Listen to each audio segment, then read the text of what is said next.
Okay,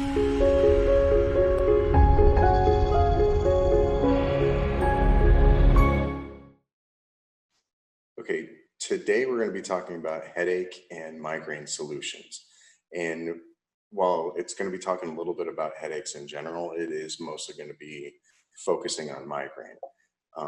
Obviously, this is not going to be a comprehensive type of a thing. We can talk for hours and hours and hours on just migraine alone. And when you start getting other things involved, like headaches, things can take a long time. So hopefully, I won't be too long-winded when it comes to all this kind of stuff, but we will kind of go from there. So basically, the first thing is that why am I talking about that? What is the point of this? And this is basically talking about me. My name is Dr. Bryan Royer. I'm a board certified functional neurologist.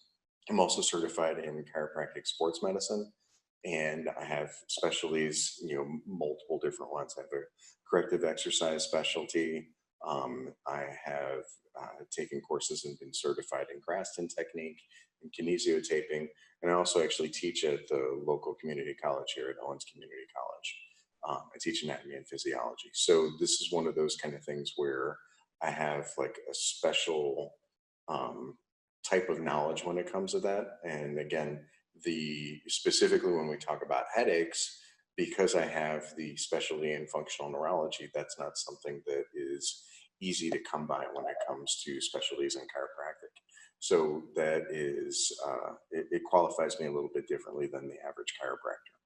So basically, when we talk about headaches, the first kind of thing is are headaches normal?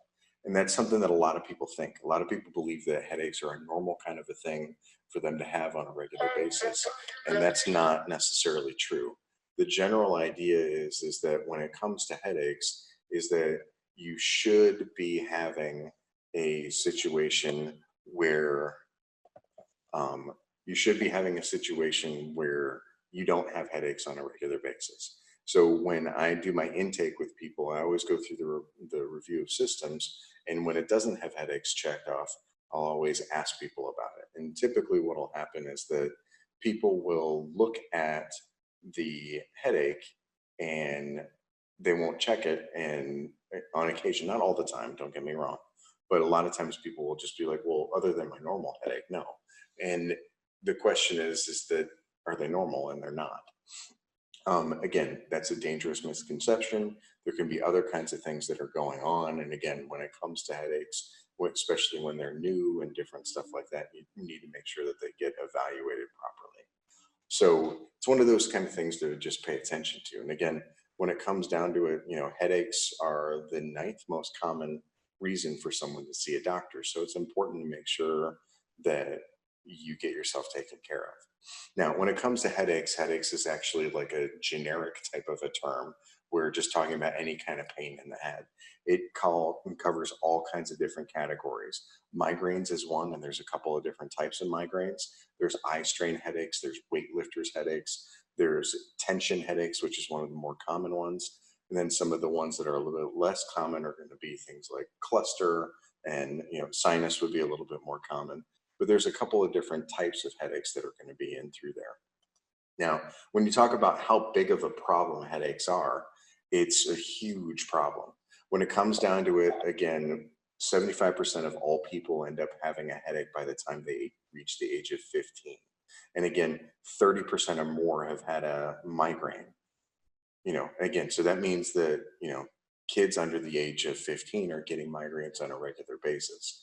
Again, the average yearly kind of number of people that are getting migraines as children, pediatric migraines, is about 7 to 8% of kids get migraines. So when it comes to headaches, about 50% get one at least every year. 90% of people get at least one giant significant headache in their life. And there's a handful of people that get more than 15 headaches in a month. Again, this is going to be a headache that is a chronic headache. Those people are going to be severely disabled. They have multiple different issues that are associated with that. So when it comes down to it, headaches end up being the most prevalent neurological disorder or problem that we have in the world in general. And when it comes to the other kinds of problems that are associated with it, again, the the losses that are associated with headache are huge. Again, there's issues with disability. Again, it's the third highest cause of years lost in someone's life due to disability. There's again behind it, two other ones. But when it comes down to it, you have the financial cost of headache. So what does that involve? That's going to involve the actual direct treatment cost. So how much did it cost to actually treat them in order to go away? How much it costs in medication and other kinds of stuff? And then the second part is the loss of work time and the productivity. When people are dealing with headaches, they're not going to be working at their best. And that's obviously a problem for businesses. So when you talk about just direct medical costs, like one figure would be back in just 1999, the figure was $1 billion a year. And if you start talking multiple different things combined, in 2004, if you adjust for inflation, it's around $26.6 billion per year is going to end up being the total cost of headache for lost work time, productivity, and everything else. And it's the next highest thing after dementia when it comes to the costs associated with neurological disorders. So again, the issue when it comes to headaches is that there are multiple different problems that are going on with it, and it's affecting people all the time. When it comes to testing for headaches, that's one of those things that's kind of problematic because there's no kind of test that will really identify or confirm the presence of a headache or a migraine.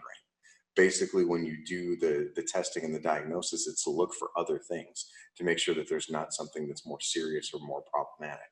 And again, the diagnosis is usually done by the history, again, the presentation that they have, and you kind of determine whether or not someone's doing better by measuring with questionnaires and other kinds of stuff. So there's no lab test that you can do for it. Again, you can't do imaging, you can't do EMGs and NCVs in order to figure out what's going on with a person. You have to basically take them for their word of what's causing their headache and go from there. Again, you can test and you can palpate and you can do an exam, and there's some stuff that's there, but the majority of time, especially when you talk about the general medical world, they're going to palpate things and they might feel some muscle stiffness or soreness, but they're really looking to see whether or not the person actually has a problem when it comes to having neurological issues that would warrant going to the emergency room, right? So they're checking to see if a person has stroke or a cancer or different stuff like that.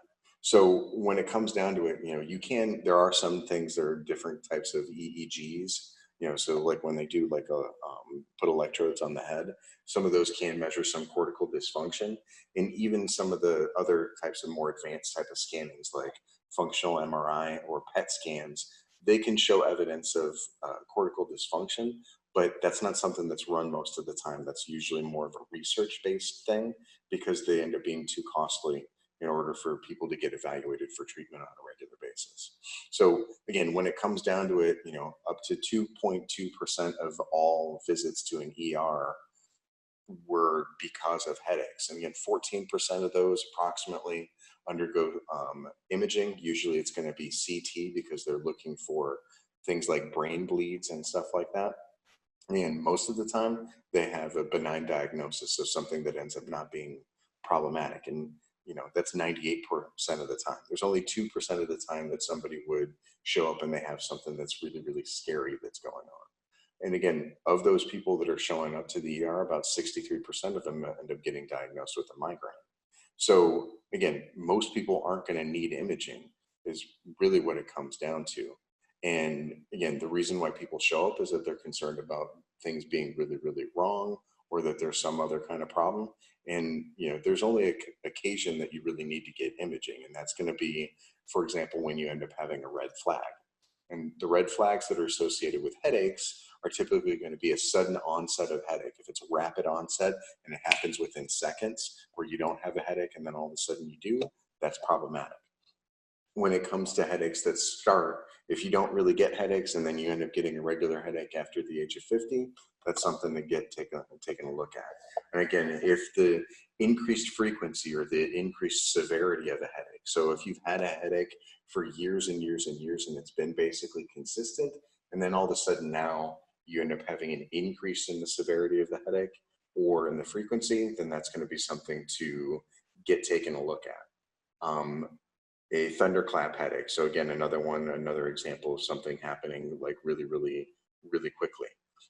Any other neurological symptoms or signs. So if you have like body or cognitive type of function that's going to end up being associated with that head pain. So again, whether or not it's tearing, whether or not it's drooping of the face, whether or not it's seeing spots or different stuff like that can sometimes be an issue for you to take a look at it. And again, if you have another medical condition and you end up having a new onset of a headache, or if you have trauma, those would all be reasons that you would want to go and see your medical doctor, go to the emergency room, and those would be reasons that, for sure that you would want to do that. And then those would be reasons that it would probably be a good idea to get some kind of imaging. Again, typically in the ER, they do CTs because with the CT, that's going to be something that happens a lot faster.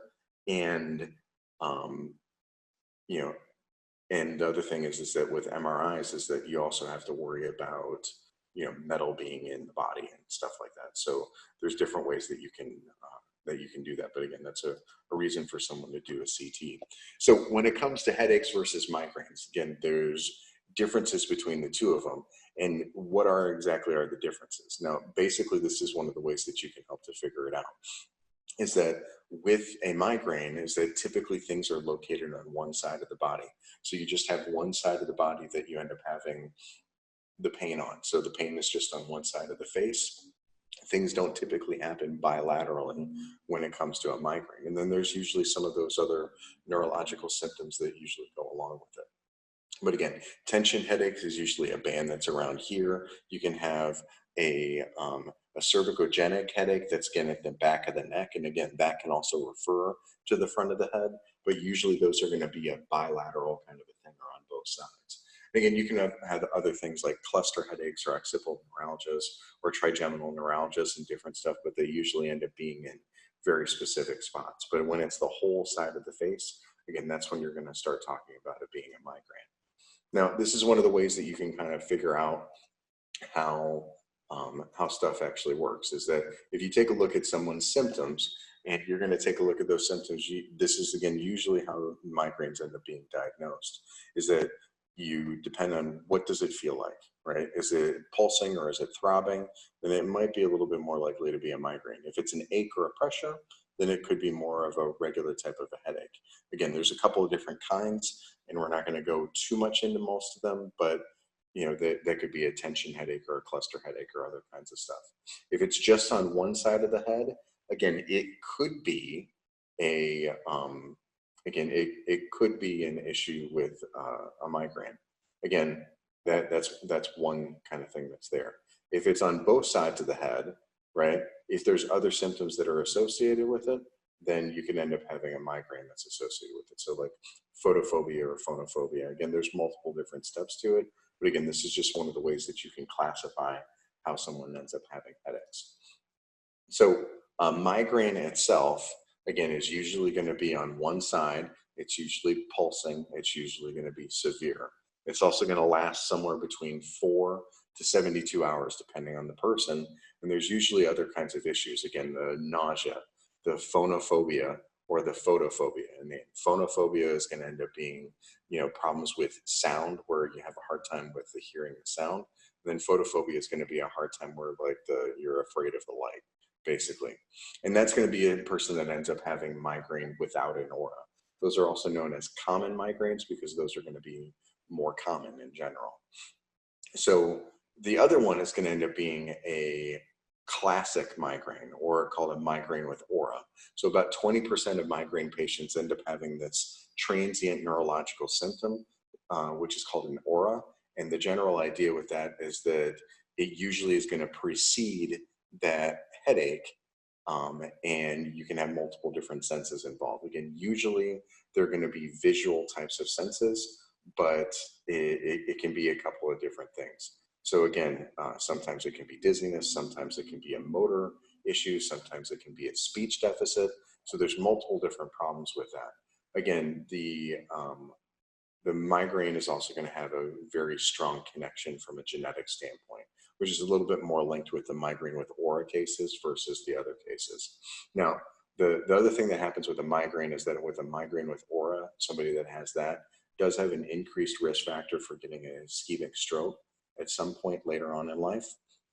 Um, there's issues when it comes to men versus women. So again, for the most part, women have the tendency to get migraines much more often, either like 2 or 3 to 1, um, compared to men. And again, that ratio starts at puberty. So again, there's women have a 1.5 greater degree of headaches, but again, you start getting migraine. There's almost 2 times the number that get headaches.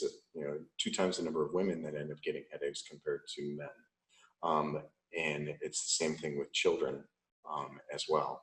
But when you talk about other types of headaches, like tension type headaches and other types of stuff like that, there's really no difference between the sexes. But things that end up being less favorable when it comes to having a migraine is that the earlier that the migraine starts, the worse that it's going to be.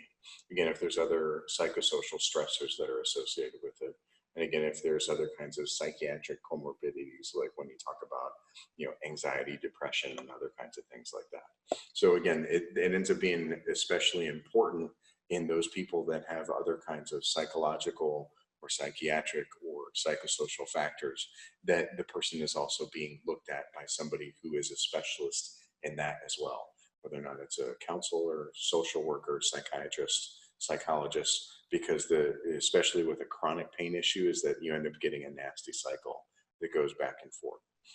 Again, 90% of people that get migraines end up being disabled to some degree or another. And again, almost half of them can be severely disabled when they get in and require bed rest.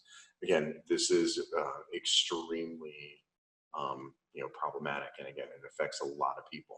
So to give you an idea of some of the things with an aura is that, again, people will see these scotomas or visual kinds of issues in what they're trying to look at. So when you look out at somebody, again, you have all of this that they can see without a problem, but they can have an area that is blocked out. So this would be an area that's blocked out where they can't see it. And sometimes this is dark, sometimes this is white, sometimes you can see, like this is an example of somebody who basically takes a drawing and shows what kind of things that they see during it. So this is a picture and they're laying a drawing over top of it. This is another example of somebody who's an artist who's actually drawing what they see when they end up having a migraine. So again, you end up having all these zigzag lines and different stuff like that. Or when you're reading, you can end up having a white spot that's completely blank, right? Where everything is written out, or things that are just kind of like, going across the visual field. So there's multiple different examples, or you can end up having something that's colored that can be, and it can be ended up dotting all over the place when it comes to those different, versions of what you see. But again, this is going to be a migraine with aura, but this is just a visual thing. You can end up having things where people smell something, or people get dizzy, or people hear something, or, so there's a multiple different kinds of things that you can get when it comes to that, with that issue. Again, multiple different things will happen during a migraine. Again, you can get changes in appetite. Again, you can get changes in how cognizant somebody is. So, how awake that they are, whether or not they're drowsy or fatigued or yawning or whatever. The amount of light that the person tolerates, the amount of noise, the amount of smells, that's another one. You can end up getting a heightened perception at the beginning before the aura actually comes on. You can end up getting a heightened sense of light, noise, smell, different stuff like that. So, and again, you can end up having problems after it resolves. And again, you can, there might be certain things that you might not be able to eat. So it depends on the person. Now, people can also get migraines without a headache. So there are multiple different types of ocular migraines or vestibular migraines or other kinds of stuff that's associated with it. So you can end up getting shaking, you can end up getting dizziness, you could get slurred speech, there's numbness, tingling, there's all kinds of different stuff. So it would basically be like you getting it's the migraine with aura, but it's basically where the problem manifests, where the aura is the symptom that the person gets because they don't actually have a headache. So this would be an example that you can have here. just get that clicked here. CBS 2's Serene Branson is live at the Staples Center with highlights and backstage coverage we're seeing for the very first time. Serene. Well, a very, very heavy rotation tonight. We had a very Darrison fight. Let's go hit Terrace Chase English for the bit, the head to pit. And the grab. So again, that's going to be a situation where the person at that point, they were having an issue speaking. So they obviously weren't clear with what they were doing. Usually it's somebody that would be clear because obviously they're a reporter that speaks on TV. So, and it was later found out that it was a migraine issue. It wasn't actually a stroke, even though everybody that saw it thought that she was in the middle of having a stroke.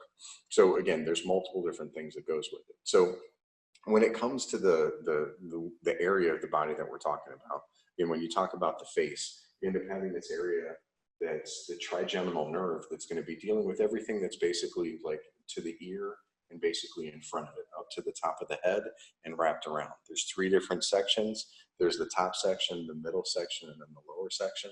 And then each of those sections are going to be dealing with different parts, either the face, the scalp, blood vessels, meninges, again, deep inside the brain, different stuff like that. So there's multiple different issues when it comes to that.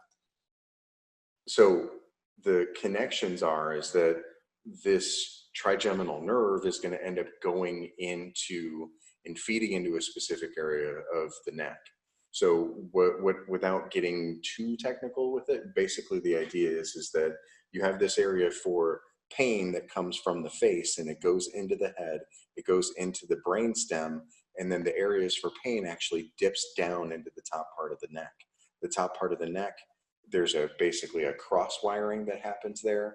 And when that cross wiring happens, you can end up having issues in the neck that actually cause issues in the face, right? So you can end up having pain that's going to be in the back of your neck, and the pain that's in the back of your neck you can perceive as being in a different spot. So that's one of the ways that headaches are associated with it. So again, head pain can be just like a tension headache, and you can have other kinds of issues that are associated with it. Again, when it comes to migraines, again, this is going to be more of a neurological type of a basis. And again, the two of them can be interrelated, but the idea is that we don't know exactly what's going on. We think that we have an idea when it comes to the mechanism, but we're not absolutely sure, again, with all of that we know when it comes to neurology. But the general idea or the theory is that there's a certain idea of that a certain area of the brain might be a little bit unstable or might be a little bit hyperactive. And again, if that area of the brain becomes a little bit hyperactive, then it can spread to a couple of other areas. Or in another way that you can talk about it is that when the whole system starts up, is that blood vessels will actually constrict. And when the blood vessels will constrict, you end up getting a situation where you end up having a lack of blood flow to that area. If the blood flow is constricting in an area that's associated with vision, then you can end up getting a visual type of scotoma or thing as part of like your aura. Again, if the area is going to be associated with smell, you can end up having smell as part of the aura. Or it can end up being in a totally different area of the brain that doesn't have any specific thing that you can actually, like, if you stimulated it with an electrode, that you wouldn't necessarily feel something. And that would end up being a situation of a migraine with or without aura. So again, if you don't have the ability for the area that's specifically there. So for example, there's strips that are going to be in the brain that are going to be associated with certain things, like sensation is going to be in the parietal lobe around in this area. Up in the frontal lobe, up near the front part up here, there's not anything that's associated specifically with any type of movement or sensation or anything like that. This is like, things like behavior and other kinds of stuff for executive function. So those things don't necessarily get affected from the standpoint of things that you can feel when the person might have an aura if it was originating in a place like that. So, but if it was back here in the occipital area, that could be something that could end up giving you a scotoma or some kind of problem in the vision. Okay, so the idea is that that area is going to constrict, and when it constricts for a period of time, eventually it gets tired of constricting, and when it gets tired of constricting, it ends up vasodilating. And when you end up vasodilating, you end up getting a problem with the pain, because again, the brain itself doesn't feel pain, but the blood vessels that are associated with different areas of the brain can feel pain. So the blood vessels that are on the outside, when they vasodilate, they end up having stretch receptors, and those stretch receptors end up causing pain that the body ends up interpreting as a headache. So that's the general idea of the way that we believe that migraines actually occur. When it comes down to it, again, this whole thing can spread. You can go to multiple different areas. Again, you can end up having things that will spread down into the superior salivatory nucleus. You can end up getting changes. And again, the superior salivatory nucleus is basically going to be one of these areas where you end up getting the feedback goes back down and in and down into the superior salivatory nucleus. And then you have multiple other nuclei that are going to be associated with pain and other kinds of things that can actually like output into the brain. So again, there's multiple different things that are going to be interacting in here. And the general idea is that you have multiple different neurologic systems that are going to be involved in a migraine. So there's other migraine variants that are going to be associated with it. So lots of people that have migraine end up having vertigo, and a lot of people that have just a vestibular migraine, that could be a situation where they have a spontaneous or a positional type of vertigo, or they can end up having a visual vertigo, and it can last for just a couple of minutes or for a few days, depending on the situation. So there's other things that can happen when it comes down to it, is that there's other types of functions that can happen that are associated with migraines. So again, there's other things like with static posturography, with testing somebody's balance and seeing how much sway that a person has in different directions. You can take a look and actually look at how the eyes move, and the eye movements can be associated with that. So you can do it by using a video, or you can use it by using electrodes and getting movements of the eyes. So there's multiple different things with that. But basically the idea is that people that have a migraine typically are going to end up having other types of abnormalities in some of these other types of tests. So they end up having issues with either how their eyes move or how the saccades are going to jump back and forth. So if we end up having like an eye movement, where if I'm moving my eyes from one spot to another, that's called a saccade or a saccade. And basically the idea is that you can end up having abnormalities in how that ends up being working with the patient.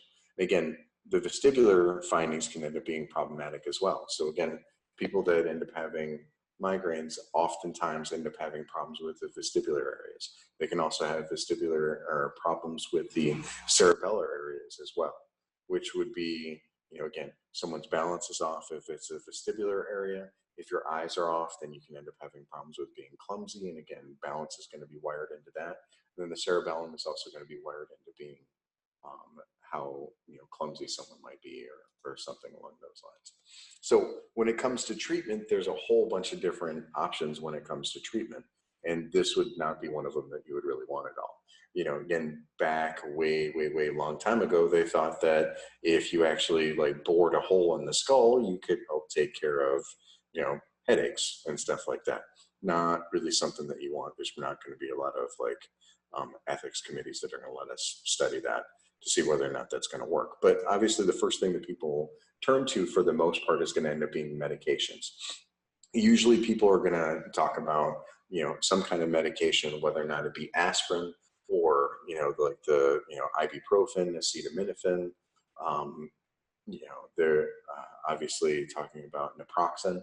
There's a whole bunch of different anti-inflammatories. So again, non-steroidal anti-inflammatories that can deal with pain. But 20 to 30% of people don't respond to those medications. And again, you end up getting other problems where recurrence ends up being a common problem. So again, there's, other kinds of things that are associated with it and other types of medications, but most of those medications, again, they can't, some of them can be very, very helpful, and they can definitely decrease the amount of problems that a person has or the amount of pain that someone has. But there's a bunch of them that end up, creating problems. Again, the thing about headaches is that it's not always that there's one problem, there's one issue and then you give the medication, and that fixes the issue. Not everything is going to be cut and dry. People can have headaches for multiple different types of reasons, and that's one of the reasons why medications can fail people. So when it works, that's great, but the other kind of thing is that there's issues that come with it. You know, again, NSAIDs, these non-steroidal anti-inflammatory drugs, they can cause up to 100,000 deaths per year based on that. So again, ibuprofen and aspirin are going to be related to issues that are associated with the gut and having ulcers and other kinds of stuff like that. And then acetaminophen is something that a large percentage of people end up having problems with liver toxicity that are associated with that. When it comes to migraines, you can have certain medications for the most part that will stop. So abortive types of things like Imitrex that can help to stop a headache, but they don't prevent it. So usually you have to have Imitrex in order to actually like prevent it. And then somebody is on, or Imitrex in order to stop it, or an abortive medication. And then you end up having another type of medication that you try to take in order to prevent it, but it doesn't necessarily do it. And then with many of these medications is that you end up getting sensitive to it. So what that means would be is that you would need to take more medication in order to get the same kind of effect or the same kind of relief from the medication.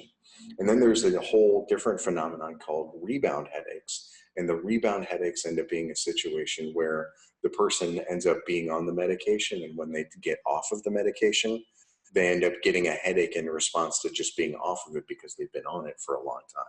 And again, this is especially problematic for people that are getting multiple headaches a month. Again, if you're just getting one mild migraine a month, again, it's going to mess with you for sure, but it's going to be a different kind of situation than somebody who is getting multiple a month. So there's a lot of different things to consider. Now, there's all kinds of non-pharmaceutical approaches to it, but it's important to hit it from multiple different directions, because one of the things that has been found is that people that get their acute treatments, if it's not done properly or if they don't get the right types of treatment, they end up having the tendency to lead to chronic types of migraines. And again, you don't want to just avoid this non-pharmaceutical approach. So there's multiple different things that are associated with it. Again, and we'll talk about a couple of them, but basically, again, making sure that you get regular sleep, that you're eating regular meals, again, that you're getting exercise on a regular basis. Those have a role in preventing problems, and those have a role in preventing the migraines. And again, some people end up needing, something, again, non-pharmaceutical. They might need vestibular rehab. That's actually fairly common, that, again, people have problems with balance when you're associated with migraines. One of the things that you end up having ends up being spinal manipulation. So an adjustment is going to be one of the things that can actually help migraines in general. So in certain studies, you can get, basically you can find that there's certain studies that will take a look at migraine and find out that you get a 90% reduction in migraines. Again, 50% or more involved in that study had a significant improvement in the intensity of the migraines. So the reduction in the migraine is not just going to be the intensity, but you can also have the frequency of the migraine reduced. So if you have somebody that ends up getting 6 migraines a month, 8 migraines a month, and those migraines are hitting them at a 9 out of 10 for pain when they end up getting them, again, if you can cut that so that it only is a 4 when you get it, and you only get it twice a month, that's a huge impact that it's going to have on the person's life. So again, adjustments do a really, really good job at helping take care of people. In 1 week of treatment, 75% are going to have complete relief when it comes to migraine and other kinds of studies here. Again, you end up having significant increases in range of motion. And again, you end up getting reductions in dizziness as well. And this is just regular migraine. This is something that any chiropractor would be able to take care of doing an adjustment on. And again, when it comes down to it with other types of testing, again, or other types of research, again, things like when it comes to medications, again, spinal manipulation is the conclusion of one of these, is that spinal manipulation should be one of the treatment options for patients that have frequent migraines. And again, these things are going to be great at helping to prevent migraines or reduce the frequency, but it's not necessarily it's not necessarily going to be something that you want to do when someone's in the middle of having a headache. Somebody that is in the middle of a migraine, doing an adjustment, a lot of times isn't going to be something that they're going to tolerate very well. But the thing that's interesting is that the effects of these medications just don't last. You end up having certain tests that basically, where you start off the test and you end up having the two different groups, and the two different groups have the same levels of pain. And then you do a month worth of treatment, and over that month, the pain levels drop. And if this is the headache, or if this is the medication group, that level drops actually a little bit more. So over time, over that month, you end up getting a little bit more of a reduction in pain. So you end up having more relief of pain in the medication group after a month worth of treatment compared to the group that was just getting adjusted, right? So that makes you want to think, okay, well, let's do the medication. That's great. But again, you don't want to be on medications all the time. You don't want to be on them for life. You don't want to have multiple different issues. So if you wait another month and you take away all the treatment and you don't do any more, the interesting thing is that this group that end up having medication ends up going right back to where they were, and a lot of times they actually go worse. So they end up having even more pain and more problems from headaches than what they did after so basically after 2 months from when everything started. So you treat the person for, a month, you treat two groups for a month, the one gets even better, and then after another month, this one gets worse, right? And back to where you started, or even worse than that. But the interesting thing about all this is that you can actually find that same group, and during that time when that second month happens, you actually end up getting a decrease in the amount of headache frequency, even without having treatment from the other group. So you're going to end up having the double kind of effect of medications can end up causing problems, and they can end up having things basically rebound and go back to the same levels of pain that you might have had previously. So again, that's just one example. There's multiple different kind of things with that. And again, spinal manipulation ends up being safe, it ends up being effective, it's well established, and it ends up being extremely useful in helping to get rid of pain and problems and other kinds of issues. So there's other kinds of things that can help as well. So you end up having myofascial work is one of the things that can be associated with that. So obviously massage therapy, like when you end up working with different things, again, getting in there, working with massage, working in the suboccipitals, this is going to be something that's going to be helpful when it comes to migraines.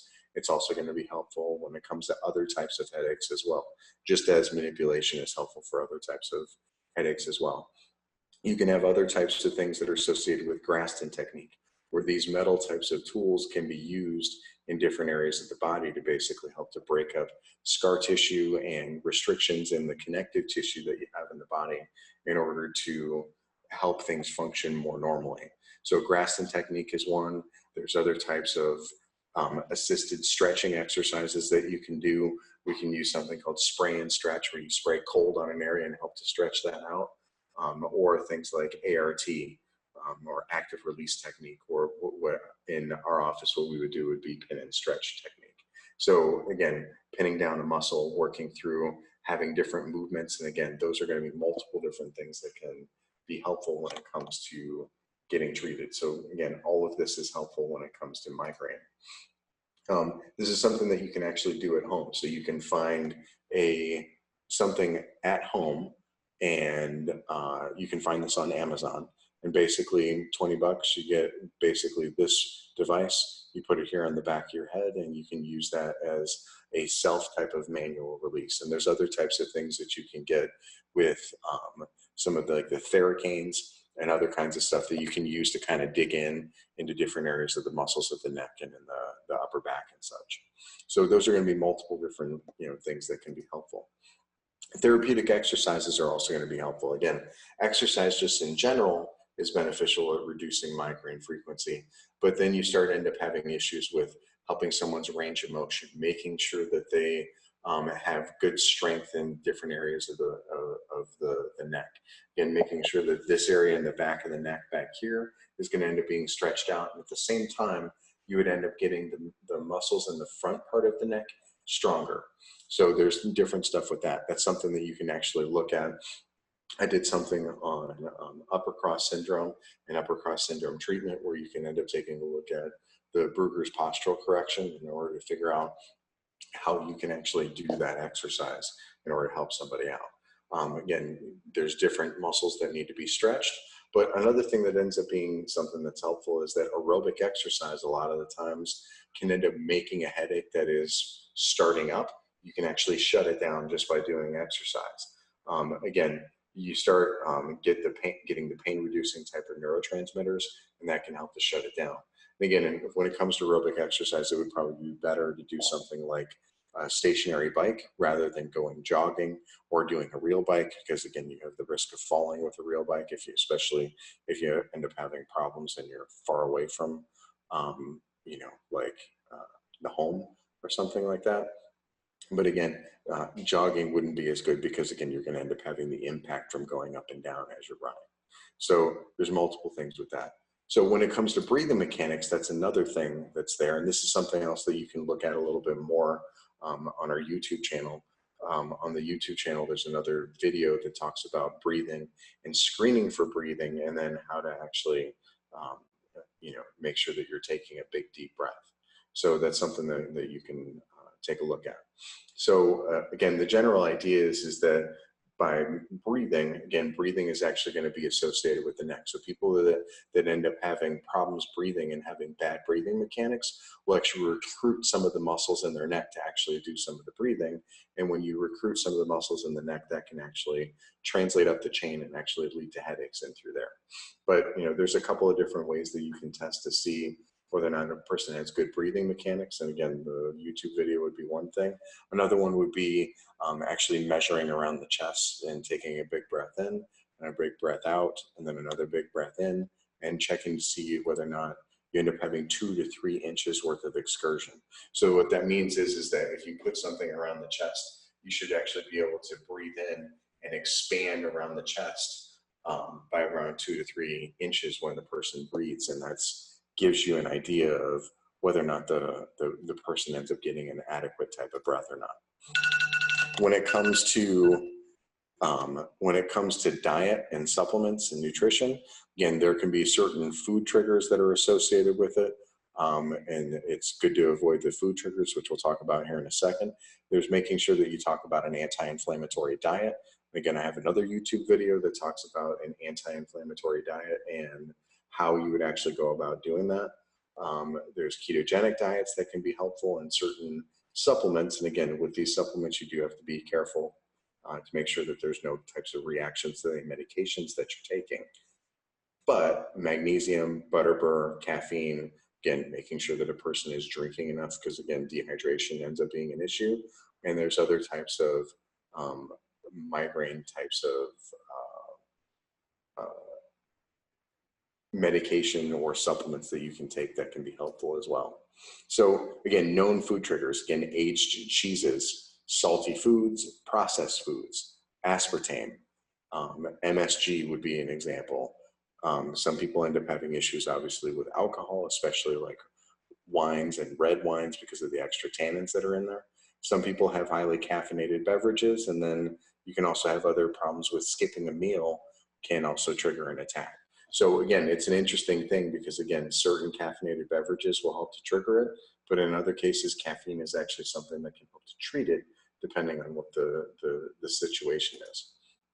So other things that you can do is that when someone's in the middle of having an aura, there's 2 different things that I've heard before that can be helpful for people. And again, it depends on the person. Sometimes you might be able to actually get some relief from this. So if you feel the aura coming on, again, for people that get auras, again, if you start seeing the spots or smelling something or something like that, again, you can run hot water on your hands. And by running the hot water on your hands, the idea is to help to affect the vasodilation and vasoconstriction that you end up having in the head. The other one ends up being having ice packs on the bilateral carotids. So by having the ice packs on the bilateral carotids, that would cool down the blood that's going up to the brain. And if you can cool down the blood that's going to the brain, you can actually cause some vasoconstriction, so you're not going to end up getting the problem. Because again, the issue with it is that you end up getting vasoconstriction that's too much, And the vasoconstriction that's too much shuts off blood flow. When it shuts off blood flow to an area, that area expresses itself with what it does. And then over time it gets tired. And then when it gets tired, it opens up and it can't control it anymore. And then too much blood flows through. And then you end up getting the stretching of the blood vessel. Again, that's the theory that we go off of based on that. So based on that theory, again, sometimes people end up getting help from both of those things. So the last thing that to talk about, and this is what definitely separates me from others in the area on what you can do in order to help with headache issues, is functional neurology. So I'm the only board certified chiropractic neurologist in the Toledo area. And basically the idea is that we approach things a little bit differently. So the idea is that you want to try to measure the neurological function, again, based on history and based on doing things with the exam. You want to measure different areas of the brain. Again, the occipital lobe back here in the back, the frontal lobe, the parietal lobe, the temporal lobe, see what things are working and measure the different things in different places. Again, if you are testing multiple different functions and they're failing in multiple different areas, or you have symptoms in different areas, then maybe that general area of the brain needs to be worked out. So it's about basically doing these brain-based exercises to strengthen the brain to make sure that it can do better. And if you can identify the deficits, then you can basically work the different ways that those neurological systems are interconnected with each other.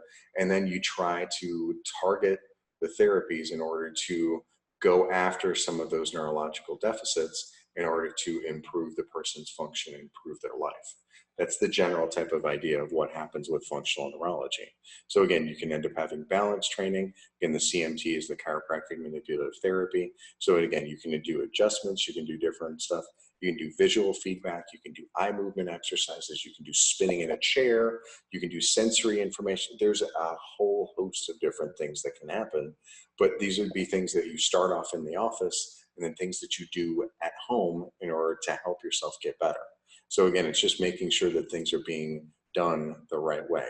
And again, this is just an example of some of the videos or some of the different nuclei that you end up having in the brainstem and seeing where stuff attaches. Again, you end up having these different vestibular nuclei that are going to be located in specific areas around here. And the cochlear nucleus is associated with sound. This nucleus back and through here is going to be the sensory nucleus, but the lower part down here is going to end up being associated with pain.